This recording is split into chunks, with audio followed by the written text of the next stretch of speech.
अद्यावेद प्रतिपाद्य जे जे स्वसंवेद्य आत्मरूपा देवा तूच गणेशू सकलार्थमती प्रकाशू म्हणे निवृत्तीदासू अवधारी जोजी तुटे भवरोग संचित क्रिया मान भोग ऐसे विठोबाचे नाम उच्चारिता खंड जन्म वसो न शके पाप जाय त्रिवेद तो ताप ऐसे विठोबाचे नाम उच्चारिता खंड जन्म. संत तुकाराम महाराजांचा अभंग आहे. संचित क्रियामान हे भोग आहेत. विठोबाचं नामस्मरण केल्याने सगळे भोग संपुष्टात येतात असा भावार्थ या 2-3 चरणाचा आहे.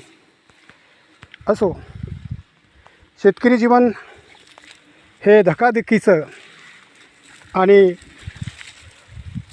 कठीण आहे. एका शेजाऱ्याने थोडं पाणी दिलं होतं गव्हासाठी. आपण तुरीमध्ये तूर खराब झाल्यानंतर हा तुरीमध्ये गहू पेरला आणि दुसऱ्या शेजाऱ्याने पुन्हा आज कृपा केली. थोडं पाणी त्यांनी 2-1 घंटे दिले तर एखादी पोतडी होईल. बाकीचा गहू जो आहे असा वाळलेला आहे, हा सोडून दिलेला आहे. आणि या सापलीमध्ये आपण गहू टाकलेला आहे. अतिशय उत्कृष्ट असा हा गहू आणि तूर आहे. पाण्याशिवाय शेतकऱ्याचं जीवन नाही. पण पाणी अति झाल्यानं तूर खराब झाली आहे. ही अवस्था तुरीची झालेली आहे. बघा, तिकडे पाणी बसलेलं आहे, तिकडं तूर लदबद आली आणि इकडं कमी आली. परंतु त्यातलं हे जे पीक आहे हे सुकून चाललं आहे.